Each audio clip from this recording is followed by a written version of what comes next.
Hello students, आज हम एक नया टॉपिक पढ़ेंगे न्यूरल कंट्रोल एंड कोऑर्डिनेशन का, generation and conduction of nerve impulse. ठीक है, देखो नर्व इम्पल्स किसको कहते हैं हम? नर्व इम्पल्स का मतलब होता है द इलेक्ट्रिकल सिग्नल, है जो इलेक्ट्रिकल सिग्नल्स होते हैं विच ट्रैवल अक्रॉस नर्व सेल्स या न्यूरॉन्स। ठीक है, तो वो इलेक्ट्रिकल सिग्नल्स जो होते हैं जो चलते रहते हैं न्यूरॉन्स के ज़रिए, उनको हम बोलते हैं नर्व इम्पल्सेस। तो जो भी बॉडी के अंदर हम जैसे मैंने कहा ब्रेन और स्पाइनल कार्ड या न्यूरल सिस्टम जो होता है ये स्पेशल न्यूरॉन्स का बना होता है, स्पेशल सेल्स का बना होता है। तो ये आपने पढ़ा हुआ है भी है 10th में कि न्यूरॉन्स का फंक्शन होता है कि ये मैसेज को ट्रांसमिट करते हैं हमारी बॉडी के अंदर। इसका मतलब है जो भी हमारी बॉडी पार्ट्स का काम होता है वो ब्रेन से कोऑर्डिनेटेड होता है और एक्सटर्नल एनवायरनमेंट से जो भी हम जो इन कंटैक्ट में है ये सब जो है this because of our this neural system. And ये मैसेज जो है अंदर चलती रहती है इन न्यूरॉन्स के जरिए, ब्रेन से होकर हमारे बॉडी पार्ट्स को और बॉडी पार्ट्स से होकर हमारे ब्रेन को या हमारे न्यूरल सेंट्रल नर्वस सिस्टम को। वो इलेक्ट्रिकल सिग्नल्स उनको हम नर्व इम्पल्सेस कहते हैं, वो इंफॉर्मेशंस जो इनके अंदर से चलती है। अंडरस्टैंड? तो जो हमारे अंदर कोऑर्डिनेशन को मेंटेन करती है नर्व इम्पल्सेस। तो ये नर्व इम्पल्स जो है ये जनरेट कैसे होती है और फिर ये कंडक्ट कैसे होती है from one neuron to another neuron या from one part to another part, ये कैसे कंडक्ट होती है। तो वही पढ़ना है हमने, generation and conduction of nerve impulse. तो जैसे हम जानते हैं जो न्यूरॉन्स होते हैं, न्यूरॉन्स हमारे एक्साइटेबल सेल्स होते हैं। क्या होते हैं? न्यूरॉन्स जो होते हैं इनको मैंने कहा इनकी प्रॉपर्टी होती है ये एक्साइटेबल सेल्स होती है। क्या होती है? न्यूरॉन्स एक्साइटेबल सेल्स होते हैं। एक्साइटेबल सेल्स का मतलब क्या है? एक्साइटेबल सेल्स का मतलब कि ये है यहाँ पर, क्योंकि जो इनके जो मेम्ब्रेन्स होते हैं वो पोलराइज्ड स्टेट में होते हैं। ठीक है, ये इनके जो मेम्ब्रेन्स होते हैं, किनके मेम्ब्रेन्स? न्यूरॉन्स के मेम्ब्रेन्स, वो पोलराइज्ड स्टेट में होते हैं। पोलराइज्ड स्टेट का मतलब ये होता है कि यहाँ पर इनमें पोलैरिटी होती है। एक न्यूरॉन अगर आप देखोगे ये जो न्यूरॉन होता है, एक एक्सॉन जो होता है या न्यूरोफाइबर जो होता है, इसके इस मेम्ब्रेन के अक्रॉस जो है पोटेंशियल डिफरेंसेस स्टोर होती है।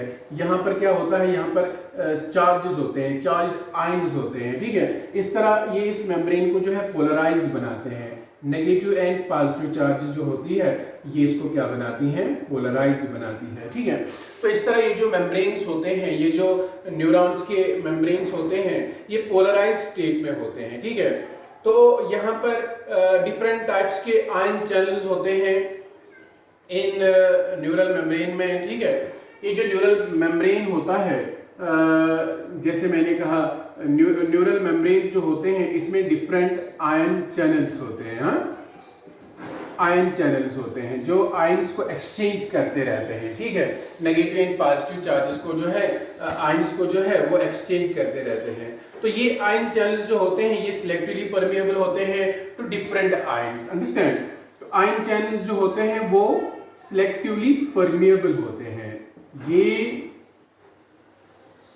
Permeable to different ions. ठीक है, ये डिफरेंट आयंस को जो है डिफरेंट टाइम्स पे जो है इनका मूवमेंट कराते हैं अंदर बाहर। ठीक है, तो जैसे मैंने कहा एक न्यूरॉन जो होता है, न्यूरॉन्स जो हमारी बॉडी में होते हैं ये एक्साइटेबल सेल्स होते हैं। इनके मेम्ब्रेन्स हमेशा पोलराइज्ड स्टेट में होते हैं, यानी इनके मेम्ब्रेन्स में आयन चैनल्स होते हैं जो सिलेक्टिवली परमिएबल होते हैं टू डिफरेंट आयंस। ठीक है, तो ये जब एक न्यूरॉन जो होता है जब ये रेस्ट स्टेट में होता है, when a neuron is not conducting any impulse, that means जब ये न्यूरॉन जो होता है जब इसके अंदर से not conducting any impulse, जब इसके अंदर से कोई इंफॉर्मेशन नहीं चल रही होती है, that means ये किस में प्रेजेंट होता है?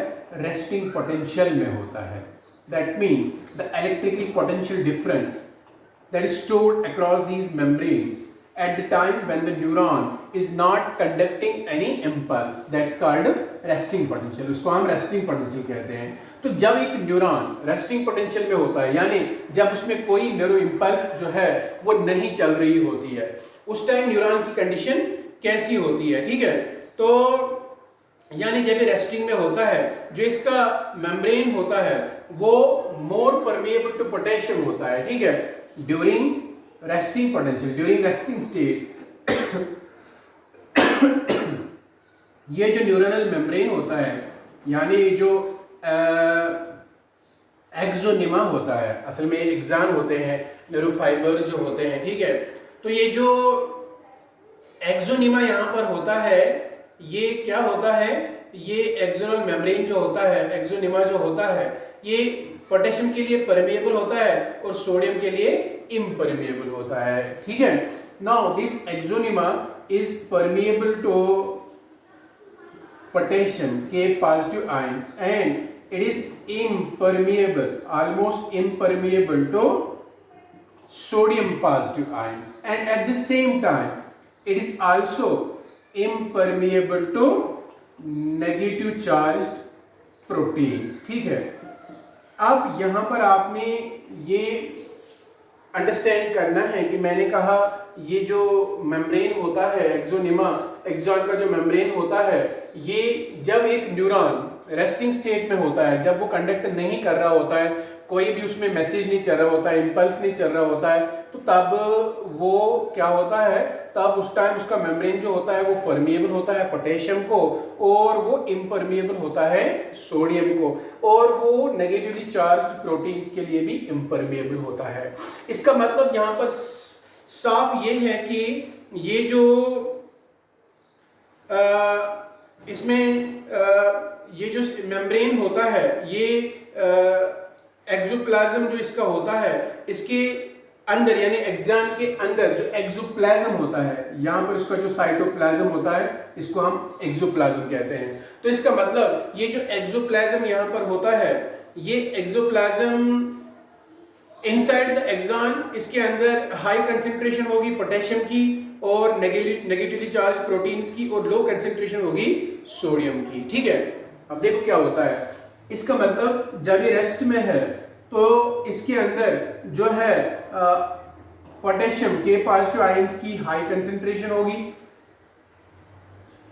और इसके अंदर जो है Na पॉजिटिव लो कंसेंट्रेशन या बहुत कम कंसेंट्रेशन में प्रेजेंट होगा, एंड इसके अंदर जो है नेगेटिवली चार्ज्ड प्रोटीन्स बहुत ज्यादा प्रेजेंट होंगे, हम कहेंगे हाई कंसेंट्रेशन में होंगे। तो इसका मतलब रेस्टिंग पोटेंशियल के टाइम मैं कहता हूं जब इस न्यूरॉन के अंदर कोई सिग्नल नहीं चल रहा होता है, तो उसका जो मेम्ब्रेन होता है वो परमिएबल होता है पोटेशियम के लिए, इम्परमिएबल होता है सोडियम के लिए, और इम्परमिएबल होता है नेगेटिवली चार्ज्ड प्रोटीन्स के लिए। यानी सोडियम को अंदर जाने नहीं देता है, पोटेशियम को बाहर निकलने नहीं देता है, और जो है यहाँ पोटेशियम इसके अंदर चला जाता है उस टाइम में, अंडरस्टैंड, या दैट मीन्स ये परमिएबल होता है, सोडियम जो है वो बाहर निकल आया होता है, अब वो अंदर नहीं जा रहा होता है, तो अंदर नेगेटिवली चार्ज प्रोटीन्स प्रेजेंट होते हैं, ठीक है। तो इस तरह ये जब नहीं कंडक्ट कर रहा होता इम्पल्स, तो इसमें high concentration of high concentration of potassium होती है उस टाइम में अंदर में इसके साइटोप्लाज्म में, और इसके अंदर सोडियम की कंसेंट्रेशन बहुत कम होती है, और नेगेटिवली चार्ज्ड प्रोटीन्स की कंसेंट्रेशन इनमें बहुत ज्यादा होती है, ठीक है। अब दैट मीन्स जब एक रेस्ट में होता है एक न्यूरॉन, तो इसका जो है इस पोटेंशियल को इस टाइम हम कहते हैं इसका रेस्टिंग पोटेंशियल। तो रेस्टिंग पोटेंशियल के टाइम में ये इनसाइड होता है नेगेटिवली चार्ज, दैट मीन्स अंदर से ज्यादा नेगेटिवली चार्ज होता है, एंड आउटसाइड में जो इसका फ्लूइड मटेरियल होता है इस एक्सोप्लाज्म के बाहर में, तो इस तरह क्या हो जाता है, तो जो फ्लूइड होता है आउटसाइड द एक्सॉन, उसमें लो कंसेंट्रेशन ऑफ पोटेशियम होती है और हाई कंसेंट्रेशन ऑफ सोडियम होती है, ठीक है। अब इस तरह जो है मैंने कहा अंदर ये होता है, तो यहां पर बाहर जो है यहां पर लो कंसेंट्रेशन ऑफ पोटेशियम होता है और यहां पर हाई कंसेंट्रेशन होती है किसकी, सोडियम की। सोडियम यहां पर ज्यादा होता है। दैट मीन्स यहां पर पोटेंशियल डिफरेंस होती है। क्या होती है, पोटेंशियल डिफरेंस होती है। अंडरस्टैंड। तो यहां पर ये कंसेंट्रेशन ग्रेडियंट बनाता है। तो जैसे मैंने कहा आउटसाइड जो फ्लूइड मटेरियल प्रेजेंट होता है इस एक्सोप्लाज्म के बाहर में या एक्सॉन के बाहर में, तो उस फ्लूइड मटेरियल में जो है वो ज्यादा पॉजिटिवली चार्ज्ड होता है। क्या होता है, पॉजिटिवली चार्ज, क्योंकि वहां पर नेगेटिवली चार्ज्ड प्रोटीन्स नहीं होते हैं, वहां पर ज्यादा सोडियम होता है, तो इसलिए वहां पर Na पॉजिटिव चार्ज ज्यादा होती है। तो मैंने कहा रेस्टिंग पोटेंशियल में अंदर पोटेशियम ज्यादा होता है, बाहर पोटेशियम कम होता है। अंदर सोडियम बहुत कम होता है, बाहर सोडियम बहुत ज्यादा होता है। अंदर नेगेटिवली चार्ज प्रोटीन्स होते हैं, बाहर वो नहीं होते हैं। इस तरह यहाँ पर ये रेस्टिंग के टाइम में जब न्यूरॉन के अंदर कोई मैसेज नहीं जा रहा होता है तब ये नेगेटिवली चार्ज होता है अंदर से, और बाहर से होता है पॉजिटिवली चार्ज। अंडरस्टैंड। तो ये इसको कहते हैं हम, इस तरह बन जाता है एक gradient, that's called concentration gradient. Ion gradient यहां पर क्रिएट हो जाता है। क्या हो जाता है, आयन ग्रेडियंट क्रिएट हो जाता है ना। हाई चार्जेस और लो चार्जेस जो है यहाँ पर अंदर बाहर से क्रिएट हो जाती है, और इस तरह से एक आयन जो है वो ग्रेडियंट बन जाता है, कंसेंट्रेशन ग्रेडियंट बन जाता है। ठीक है। ये आयनिक ग्रेडियंट्स जो होते हैं across the resting membrane are maintained by the active transport of ions by the sodium potassium pump। ठीक है। ये जो आयनिक ग्रेडियंट्स इस एक्सोप्लाज्म के अंदर बाहर या न्यूरॉन के अंदर बाहर मेंटेन होते हैं, ये मेंटेन करता है एक पंप। उस पंप को कहते हैं सोडियम पोटेशियम पंप। क्या कहते हैं, सोडियम पोटेशियम पंप। ये आपने पढ़ा हुआ भी है, ये सोडियम पोटेशियम पंप एग्जाम में भी आया था 11th वालों को जो है। ये सोडियम पोटेशियम पंप जो है हमारी बॉडी के अंदर न्यूरॉन्स के अंदर ऑपरेट होता है। ये सोडियम पोटेशियम पंप जो होता है, ये न्यूरॉन्स जो होते हैं इनके अंदर गेट्स होते हैं, सोडियम पोटेशियम गेट्स। उनके थ्रू इन सोडियम और पोटेशियम आयंस का जो है वो इनवर्ड एंड आउटवर्ड मूवमेंट होता रहता है as per the concentration gradient. Understand. तो इस तरह ये पोटेंशियल डिफरेंस, ये जो आप देखते हैं कंसेंट्रेशन ग्रेडियंट, ये मेंटेन रहता है इस न्यूरॉन के अंदर by means of this sodium potassium pump. ये सोडियम पोटेशियम पंप जो होता है ये continuously Na positive and K positive ions को जो है इस मेम्ब्रेन, इस न्यूरॉन के अंदर बाहर इनको जो है ट्रांसपोर्ट करता रहता है। ठीक है। इस सोडियम पोटेशियम पंप में क्या होता है, इसमें ट्रांसपोर्ट होते हैं 3 सोडियम आउटवर्ड्स और 2 पोटेशियम इनवर्ड्स। हर बार जब ये ऑपरेट करता है, एक एटीपी मॉलिक्यूल जब खर्च होता है, तो 3 Na पॉजिटिव आयंस जो है वो आउटवर्ड्स बाहर ट्रांसपोर्ट किए जाते हैं, उनके बदले में 2 पोटेशियम आयन जो होते हैं वो अंदर लिए जाते हैं हर टाइम जब एक एटीपी मॉलिक्यूल खर्च हो जाता है। अंडरस्टैंड। तो यहां पर क्या होता है, तो इससे क्या होता है, ये जो सोडियम पोटेशियम पंप होता है ना, ये इस एक्सोप्लाज्म का ये रेस्टिंग पोटेंशियल जो है वो मेंटेन करता है। ये सोडियम को बाहर निकालता है, उसके बदले में पोटेशियम को अंदर ले जाता है। बाद में जब इसका एक्शन पोटेंशियल हो जाएगा तब भी ये पंप काम करता है, तब ये सोडियम को अंदर ले जाता है, उसके बदले में पोटेशियम को बाहर निकाल देता है। ठीक है। तो ये पंप जो है ये हमारी बॉडी की 80% जो एनर्जी होती है वो ये कंज्यूम करता है, ये सोडियम पोटेशियम पंप। अंडरस्टैंड। तो ये बहुत ही जरूरी होता है हमें एक्टिव रखने के लिए, और जो है अंदर ये जो हम कहते हैं रेस्टिंग और एक्शन पोटेंशियल मेंटेन करने के लिए। ठीक है। तो इस तरह जो है आउटर सरफेस जो होता है एक्सटर्नल मेम्ब्रेन का, उसमें पॉजिटिव चार्जेस हो जाती है, बल्कि इसके इनर वाले सरफेस में, इनर साइड में क्या हो जाती है, नेगेटिवली चार्ज्ड जो है वो आयंस प्रेजेंट होते हैं। तो अंदर, तो बाहर से ये अब पॉजिटिव चार्ज बन जाता है रेस्टिंग पोटेंशियल में, और अंदर से क्या बन जाता है, ये नेगेटिवली चार्ज बन जाता है। हाँ। तो ये इलेक्ट्रिकल पोटेंशियल डिफरेंस जो रेस्टिंग प्लाज्मा मेम्ब्रेन के अक्रॉस प्रेजेंट होती है, इसको कहते हैं रेस्टिंग पोटेंशियल। क्या कहते हैं, this called as resting potential. The electrical potential difference across the resting plasma membrane is called resting potential। The electrical potential difference. ये मैंने कहा ना, मतलब जब ये रेस्टिंग में होता है तो यहाँ पर बाहर जो है पॉजिटिव चार्ज ज़्यादा होती है, अंदर नेगेटिव चार्ज ज़्यादा होती है। तो ये जो इलेक्ट्रिकल पोटेंशियल डिफरेंस होती है, द इलेक्ट्रिकल पोटेंशियल डिफरेंस, अब यहाँ पर चार्जेस में डिफरेंस है, electrical potential difference stored across the resting membrane. ये यहाँ पर किस कंडीशन में है? अभी ये रेस्ट में है। Stored across the resting plasma membrane, इसको हम कहते हैं रेस्टिंग पोटेंशियल है, इज कॉल्ड रेस्टिंग पोटेंशियल। तो इसको हम रेस्टिंग पोटेंशियल कहते हैं, ठीक है। अब क्या होता है, अब देखो क्या होता है, जब यहाँ पर क्या हो जाता है, जब यहाँ पर फॉर एग्जाम्पल ये साइड ए है न्यूरॉन की और ये साइड बी है न्यूरॉन की। अब देखो क्या हो जाता है, जब एक स्टिमुलस यहाँ पर जो है इसको लग जाता है, अब न्यूरॉन को है, जब एक न्यूरॉन स्टिमुलस इसको लग जाता है और ये एक्टिवेट हो जाता है, यानी अब इसको कैरी करना है एक मैसेज, अंडरस्टैंड। तो जैसे ही इसको जो है स्टिमुलस अप्लाई किया जाता है, सपोज पॉइंट ए पे इसको स्टिमुलस अप्लाई किया जाता है एट पॉइंट ए, तो यहां पर क्या हो जाता है, सोडियम पोटेशियम गेट्स ओपन हो जाते हैं, यहां पर पोटेशियम को बाहर निकाला जाता है और उसके बदले में अंदर सोडियम को लिया जाता है, अंडरस्टैंड। इस तरह अंदर क्या हो जाती है, इस तरह साइड ए में अंदर पॉजिटिव चार्जेस क्रिएट हो जाते हैं और बाहर से क्या हो जाते हैं, नेगेटिव चार्जेस क्रिएट हो जाते हैं, ठीक है।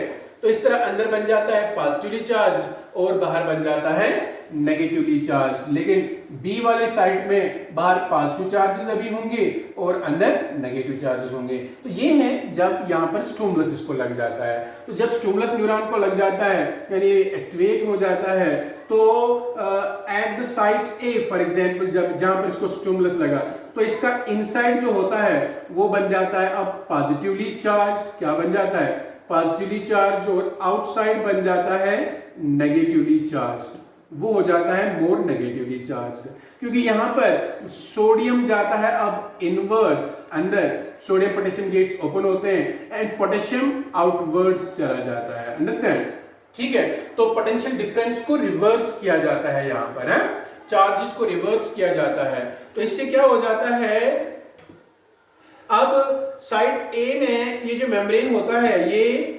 फ्रीली परमिएबल बनता है सोडियम के लिए, इससे जो है रैपिडली सोडियम इस न्यूरॉन के अंदर चला जाता है, जिससे इसकी पोलैरिटी जो है वो रिवर्स हो जाती है। अब यहाँ पर साइड ए में इसकी पोलैरिटी जो होती है वो रिवर्स हो गई है ना, पहले ये था अंदर से नेगेटिवली चार्ज बाहर से पॉजिटिव, अब क्या हो गया, अब बाहर से positive charge, sorry negative charge और अंदर से पॉजिटिव चार्ज, ठीक है। तो इस तरह ये पोलैरिटी जो है वो रिवर्स हो जाती है और इस तरह हम कहेंगे कि ये मेम्ब्रेन जो है ये एट द साइड ए हो गया डिपोलराइज्ड।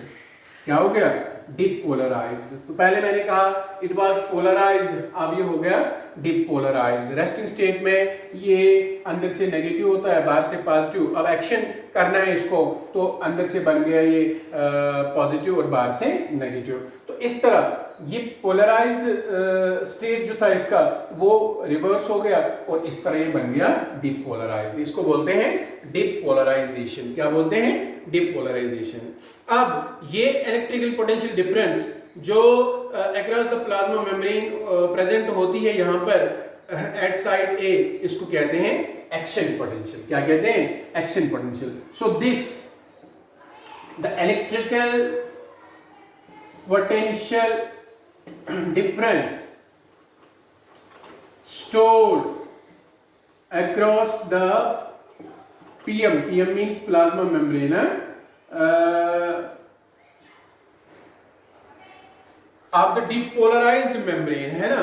तो the electric potential difference of the plasma membrane at site A is called at site A। site A पे क्या हुआ यहाँ पर, अब ये अंदर से बन गया पॉजिटिव चार्ज न बाहर से नेगेटिव चार्ज, तो this is called as action potential. अब पहले ये किसमें होता है, रेस्टिंग पोटेंशियल में, अब ये किस में आ जाता है, एक्शन पोटेंशियल में।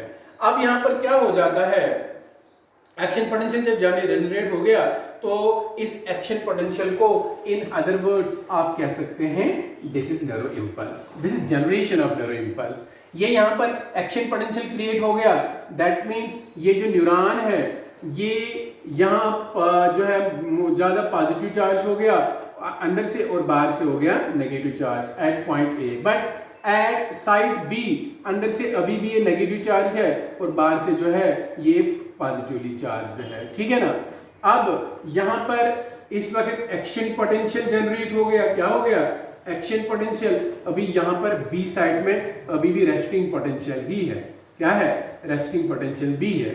तो यहाँ पर जो है पोलैरिटी चेंज हो गई, यानी जो पोटेंशियल डिफरेंस है वो रिवर्स हो गई। इस तरह यहाँ पर एक सिग्नल क्रिएट हो गया, तो मैं कहूंगा यहाँ पर न्यूरो इम्पल्स जनरेट हो गई, ठीक है। तो न्यूरो इम्पल्स जनरेट हो गई, अंडरस्टैंड। तो इस तरह क्या हो जाता है, तो जो साइड इसके ए के बाद होती है, इमीडिएटली अहेड होती है, इसके इस साइड में, सपोज साइड बी में, यहाँ पर क्या होता है, मेम्ब्रेन के अंदर पॉजिटिव चार्ज होती है बाहर साइड में और नेगेटिव चार्ज होती है इनर साइड में। तो इस तरह क्या हो जाता है, एक करंट फ्लो हो जाता है on the inner surface from side A to side B, ठीक है। तो यहाँ पर पॉजिटिव चार्ज है, अंदर नेगेटिव है, तो एक करंट फ्लो होता है A to B, understand, from positive to negative, understand, current flow हो जाता है। अब करंट जब फ्लो हो जाता है तो ये पोटेंशियल डिफरेंस कहां पर पहुंचती है, ये बी के पास पहुंचती है, ठीक है। तो जैसे ही करंट यहां पर फ्लो हो गया तो यहां पर क्या हो जाता है, यहां पर साइड बी तक ये पहुंच जाता है। तो complete the circuit of current flow, hence the polarity of side is reversed है। तो current flows on the inner surface from side A to side B. यहाँ पर मैंने कहा करंट जो है वो ए से बी की तरफ फ्लो हो जाता है, बल्कि आउटर सरफेस में जो करंट होता है वो फ्लो होता है from side B to side A, क्योंकि यहाँ पॉजिटिव चार्ज है तो यहाँ नेगेटिव है, तो यहाँ पर रिवर्स डायरेक्शन में करंट फ्लो हो जाएगा, अंदर से ए टू बी जाएगा, बाहर से बी टू ए जो है वो चला जाएगा है। तो इस तरह कंप्लीट करने के लिए सर्किट को ये करंट चलेंगे A to B and B to A, ठीक है। तो इस तरह पोलैरिटी जो होती है इस साइड में वो रिवर्स हो जाती है and action potential is generated at side B, understand. इस तरह यहाँ पर पोलैरिटी जो है वो रिवर्स हो जाती है, यानी जो ही करंट चला जाता है साइड ए से साइड बी को, तो बी वाली साइड जो है वो एक्टिवेट हो जाती है, लेकिन यहां से बाहर से करंट वापस फ्लो होता है। तो इस तरह ये जो है ए से बी तक जाने से ये इंपल्स ए से बी को पहुंचती है और बी वाली साइड पे हो जाती है डिपोलराइजेशन। क्या हो जाती है, डिपोलराइजेशन। लेकिन बाहर से जो पिछला वाला साइड होता है, ए वाला साइड, उसमें फिर सोडियम बाहर निकलता है और उसके बदले में पोटेशियम अंदर चला जाता है, तो ये बन जाता है फिर से रिपोलराइज्ड। क्या बन जाता है, रिपोलराइज्ड। ये था ना पहले पोलराइज्ड, फिर हो गया था डिपोलराइज्ड, अब ये दोबारा हो जाता है पोलराइज्ड, तो हम कहेंगे रिपोलराइज्ड, अंडरस्टैंड। इस तरह ये इंपल्स जो है वो चलता रहता है, ए से बी, बी से सी, सी से डी, इस तरह ये जो है आगे जाकर जो है वो चलता रहता है। तो ये सीक्वेंस जो है वो रिपीट होती है all along the length of axon and इस तरह जो है इंपल्स जो है वो कंडक्ट हो जाती है, ठीक है। तो the rise in the stimulus induced permeability to sodium is extremely short lived। ये सोडियम की परमेबिलिटी जो होती है मेम्ब्रेन में, ये कम टाइम तक रहती है, तो इसके बाद ये क्विकली जो है चेंज हो जाती है, इसमें परमेबिलिटी टू सोडियम कम हो जाती है और पोटेशियम इंक्रीज हो जाती है। तो ये with in a fraction of second potassium जो होता है वो डिफ्यूज होता है आउटसाइड द मेम्ब्रेन और रेस्टोर करता है resting potential of membrane at the site of excitation. तो इस तरह जो है फाइबर वो वंस मोर रेस्पॉन्सिव बन जाता है फर्दर स्टिमुलेशन के लिए। तो यहाँ पर क्या हो जाता है, ये एक्साइटेशन वगैरह जो होती है ये बहुत कम टाइम तक रहती है, तो बहुत क्विकली ये सारा सिग्नल इस न्यूरॉन के थ्रू चला जाता है। इस तरह ये साइड ए में सारा रिवर्स हो जाता है, जो है पोटेशियम जो सोडियम अंदर चला गया था वो बाहर निकल आता है, उसके बदले में पोटेशियम अंदर चला जाता है। तो इस तरह ये डिपोलराइज्ड हो जाता है। तो इस तरह ये फिर से बन जाता है रेस्पॉन्सिव, कि फिर से जो है वो फर्दर स्टिमुलेशन के लिए रेस्पॉन्सिव हो जाता है, ताकि ये एक और सिग्नल जो है अपने अंदर से चला सके। ठीक है, तो इस तरह हो जाता है this generation and conduction of nerve impulse. ठीक है, अब आपने पढ़ना है transmission of nerve impulse. Generate तो हो गई नर्व इम्पल्स, एक न्यूरॉन से चली भी, लेकिन ट्रांसमिट कैसे हो जाती है? That's called transmission of impulses. हैं, ये इम्पल्सेस जो है ये कैसे ट्रांसमिट हो जाती है? ठीक है, ट्रांसमिशन ऑफ इम्पल्सेस, जैसे कि आप जानते हैं जो एक नर्व इम्पल्स होती है ये ट्रांसमिट होती है एक न्यूरॉन से दूसरे न्यूरॉन, एक जंक्शन के जरिए, जिसको हम कहते हैं सिनैप्स। ठीक है, तो जैसे आप देखते हैं यूजुअली जो एक न्यूरॉन होता है ये एंड हो जाता है एक्सॉन के थ्रू, ये उसके ब्रांच में एंड हो जाता है, जिनको हम टर्मिनल आर्बोराइजेशंस कहते हैं। ठीक है, फिर एक न्यूरॉन की टर्मिनल आर्बोराइजेशंस के बीच में और दूसरे न्यूरॉन के जो है डेंड्राइट के बीच में यहाँ पर जो है यहाँ पर जंक्शन होता है, जहाँ पर इनका डायरेक्ट कनेक्शन नहीं होता है। तो ये इम्पल्स जो है ये यहाँ से लेकर ट्रांसमिट हो जाती है यहाँ तक। ठीक है, तो ये जो नर्व इम्पल्सेस होती है ये ट्रांसमिट होती है एक न्यूरॉन से दूसरे न्यूरॉन थ्रू जंक्शंस। किनके जरिए? जंक्शंस के जरिए। उन जंक्शंस को हम क्या कहते हैं? The junctions are called synapses. So what is synapse? Synapse किसको कहते हैं आप? Synapse means junction between two neurons. क्या कहेंगे? Junction between two neurons. तो इसका मतलब एक स्नैप्स जो होता है वो किस किस के बीच में बनता है? एक स्नैप्स बनता है by the membranes of presynaptic neuron and post synaptic neuron. So this snaps is formed by membranes of, इसको कौन बनाता है? Membranes of presynaptic, by the membranes of presynaptic neuron and postsynaptic neuron. Presynaptic neuron क्या होता है? Synapse से पहले वाला न्यूरॉन और सिनैप्स के बाद वाला न्यूरॉन, यानी ए और बी के मेम्ब्रेन्स इस जो है सिनैप्स को बनाते हैं, which may or may not be separated by a gap called synaptic cleft.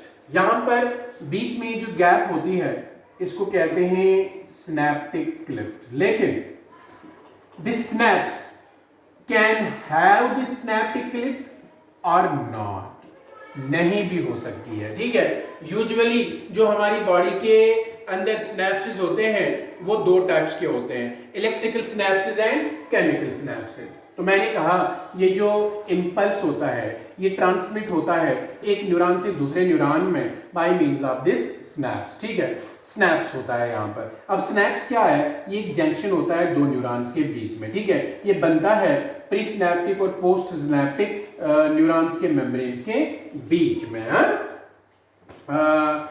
ये सिनैप्स बनता है, बट यहाँ पर सिनैप्स के बीच में यूजुअली एक जो है स्पेस होती है जिसको हम सिनैप्टिक क्लिफ्ट कहते हैं।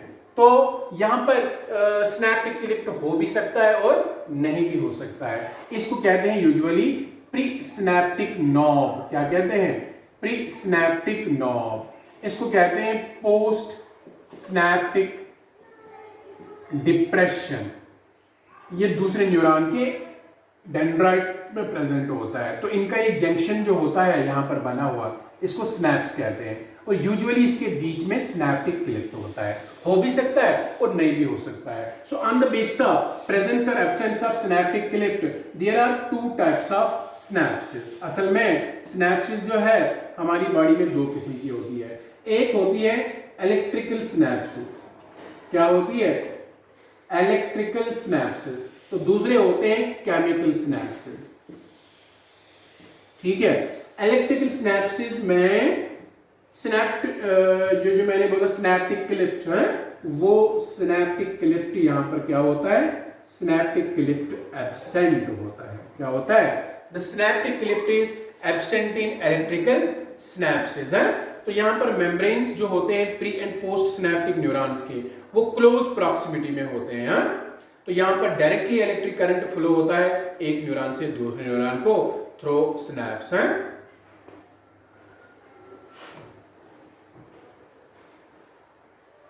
ठीक है, तो यहां पर क्या होता है, यहां पर सिनेप्टिक क्लिप्ट जो होता है वो एब्सेंट होता है, और सिनेप्टिक क्लिप्ट जो है वो एब्सेंट होता है इस तरह जे ये इलेक्ट्रिकल इंपल्स जो होता है वो एक न्यूरॉन से दूसरे न्यूरॉन को डायरेक्ट ट्रांसमिट होता है। यहां पर सिनेप्टिक क्लिप्ट नहीं होता है, तो प्री सिनेप्टिक जो न्यूरॉन होता है और पोस्ट सिनेप्टिक न्यूरॉन जो होता है वो क्लोज प्रॉक्सिमिटी में होते हैं। क्या होते हैं?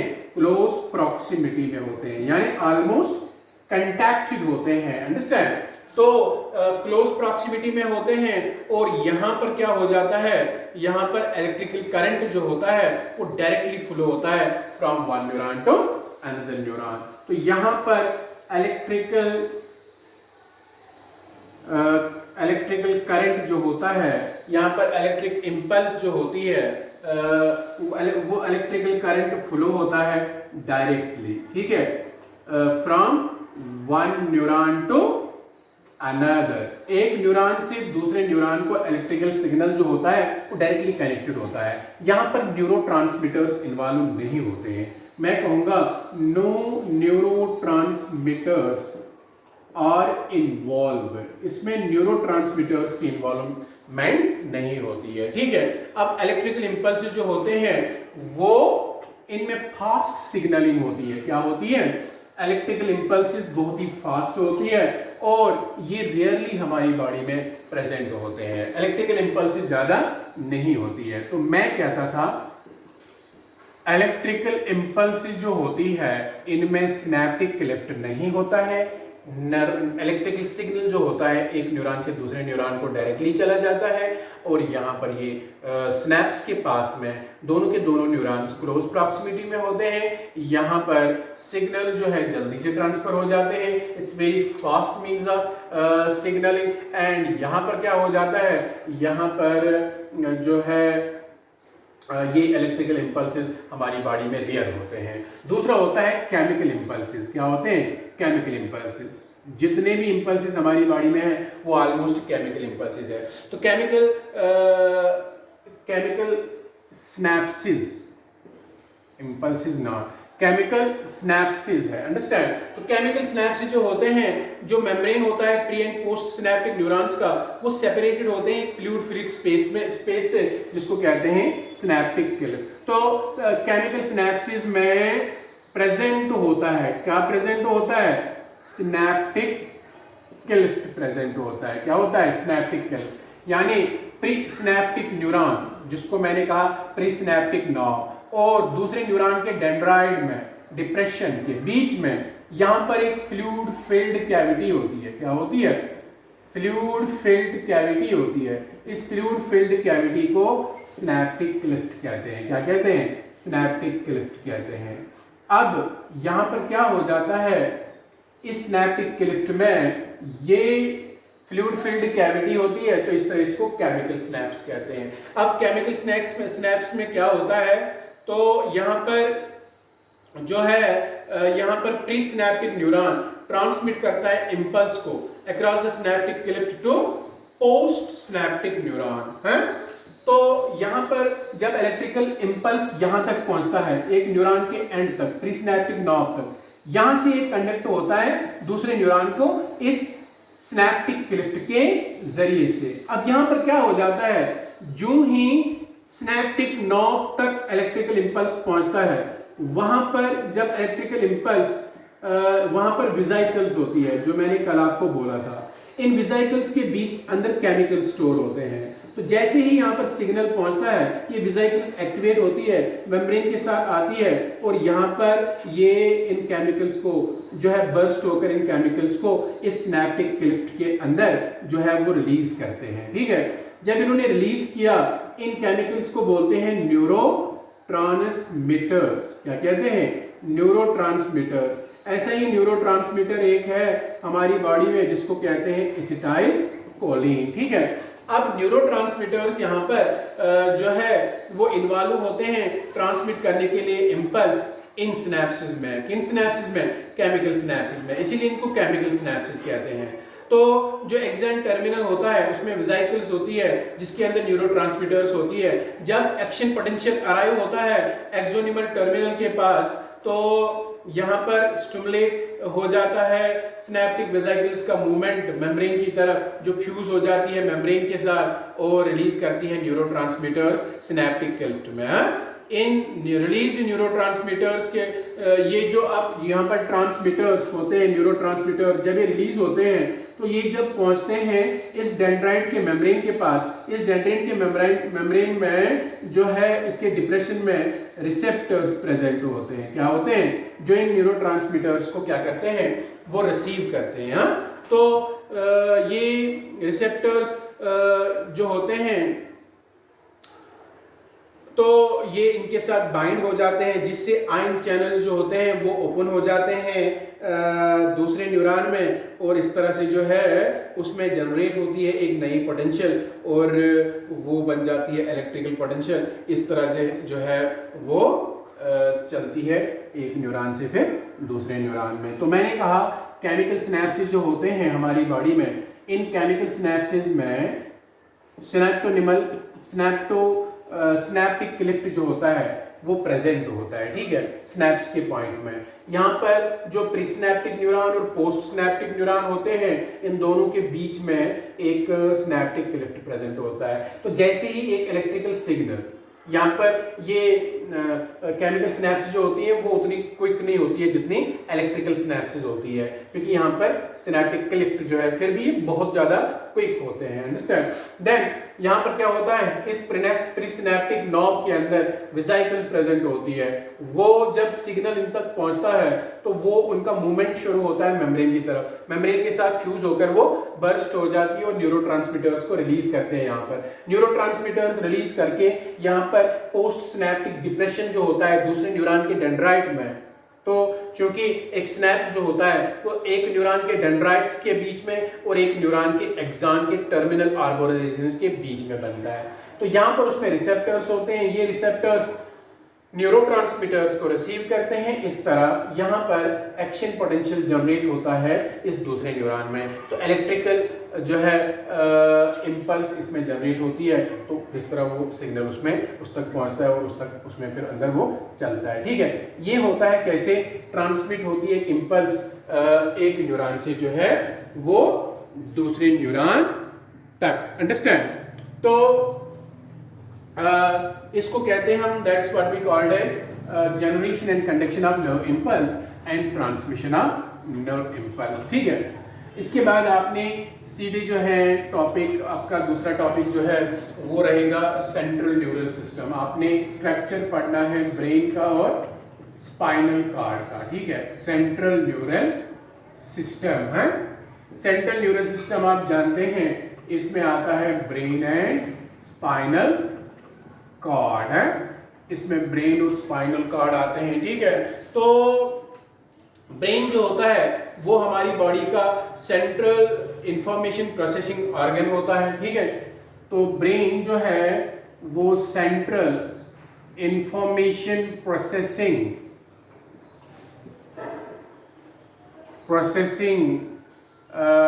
सेंट्रल इंफॉर्मेशन प्रोसेसिंग जो है वो ऑर्गन होता है हमारी बॉडी में। ठीक है, central processing organ in our body है and acts as a command and control system है। तो ब्रेन जो होता है ये हमारी बॉडी का कमांड एंड कंट्रोल सिस्टम होता है। ये हर एक ऑर्गन को कमांड करता है और कंट्रोल करता है। अंडरस्टैंड? सभी ऑर्गन्स की फंक्शन इससे कंट्रोल रहती है। ये कंट्रोल करता है वॉलंटरी मूवमेंट्स को। ठीक है, ब्रेन हमारी बॉडी के अंदर वॉलंटरी मूवमेंट्स को कंट्रोल करता है। जो भी आप वॉलंटरी मूवमेंट करते हो, वॉलंटरी मूवमेंट्स को कंट्रोल करता है। ये कंट्रोल करता है हमारे अंदर जो है बॉडी में बैलेंस बॉडी की, functioning of vital involuntary organs. Understand? तो ये बैलेंस ऑफ बॉडी मेंटेन करता है, ये फंक्शनिंग कंट्रोल करता है, functioning of body vital organs. Vital organs means vital involuntary organs, जो अंदर वाले ऑर्गन्स होते हैं, जैसे लंग्स, हार्ट, किडनीज, अंडरस्टैंड। ये एक्ट करता है, ये हमारी बॉडी में थर्मो रेगुलेशन करता है। थर्मो रेगुलेशन का मतलब होता है हीट को रेगुलेट करना, अंडरस्टैंड। जो आपकी बॉडी का नॉर्मल टेम्परेचर होता है उसको रेगुलेट करना, अगर वो बढ़ गया तो बराबर करना, कम हो गया तो उसको बराबर करना। ये हंगर एंड थर्स्ट को जो है कंट्रोल करता है। आपको भूख लगना, आपको प्यास लगना, ये सब ब्रेन से कंट्रोल होते हैं। ये हमारी बॉडी की सर्कैडियन रिदम्स को जो है वो कंट्रोल करता है। सर्कैडियन रिदम्स किनको कहते हैं हम? सर्कैडियन रिदम्स जो होती है, यानी 24 आवर रिदम्स जो होती है वो कंट्रोल रहती है। 24 आवर एक्टिविटी जो हमारी होती है, अंडरस्टैंड।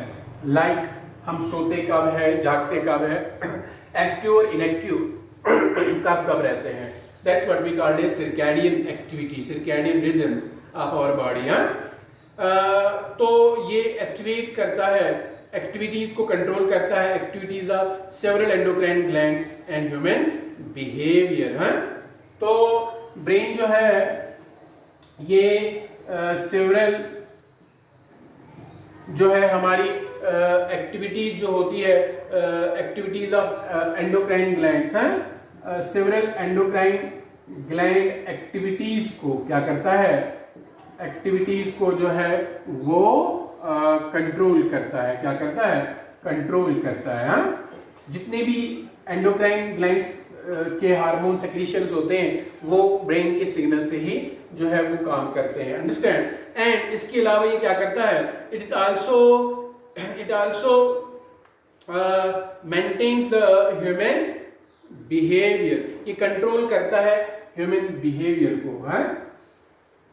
आप किस तरह से पेश आएंगे, that behaviour is controlled by the brain, understand. And brain also is the site for processing of vision, hearing, speech, memory. It is the site of processing vision, देखना. It is the site of processing vision, hearing, speech, memory. Hearing, सुनना, बोलना, याद रखना, वो सब हमारे brain से होता है। Memory, intelligence, emotions and thoughts हैं, हमारे इंटेलिजेंस को कंट्रोल करता है, थॉट्स को and as well as emotions हैं, जो आपके इमोशंस होते हैं, प्यार, मोहब्बत, नफरत, अंडरस्टैंड, रोना, हंसना, दिस आर ऑल इमोशंस। ये सब कंट्रोल होते हैं हमारे ब्रेन से। ये जो ब्रेन हमारा होता है ये हमारे क्रैनियम के अंदर प्रेजेंट होता है। It's protected by the bones of skull. तो ब्रेन जो होता है ये कहां पर हमें प्रेजेंट होता है? It is lodged inside cranial cavity. Cranial cavity होती है inside brain box. Brain box किसको कहते हैं?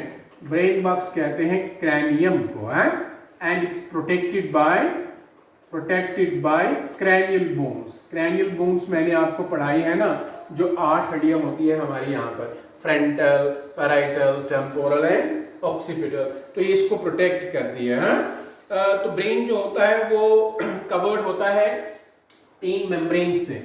लाइक अगर ये ब्रेन है तो यहाँ पर ब्रेन के अराउंड अंदर से 3 मेम्ब्रेन्स होते हैं, प्रोटेक्टिव कवरिंग्स होती है, इनको हम मेनिंजेस बोलते हैं।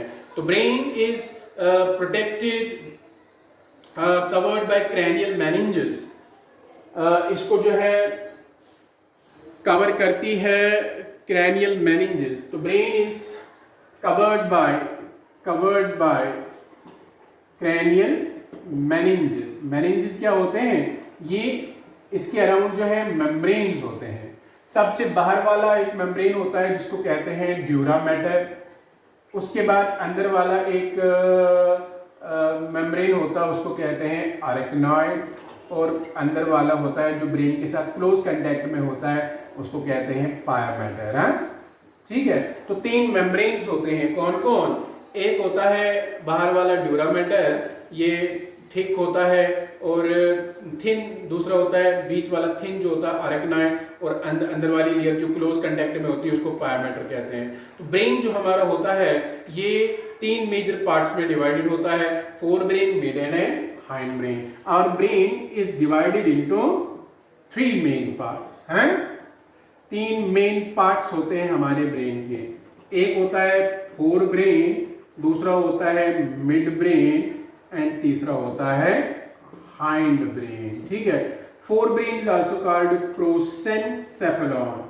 ठीक है, मिड ब्रेन को कहा जाता है मेसेनसेफेलॉन है, एंड हाइंड ब्रेन को कहा जाता है rhombencephalon, because brain is also called as encephalon है। इसको एनसेफेलॉन भी कहा जाता है। ठीक है, तो ब्रेन का वेट जो हमारी बॉडी में होता है वो 1200 ग्राम से 1400 ग्राम तक जो है वो होता है। ठीक है, तो एडल्ट ब्रेन का वेट जो है हम बोलते हैं। ठीक है, इसके बाद हम कल पढ़ेंगे जो है ब्रेन के different parts, four brain, mid brain and hind brain. जो ब्रेन का स्ट्रक्चर आपने पढ़ना है तो फिर हम इसको फिनिश करेंगे। तो लास्ट में पढ़ेंगे रिफ्लेक्स एक्शंस और कुछ सेंस ऑर्गन्स।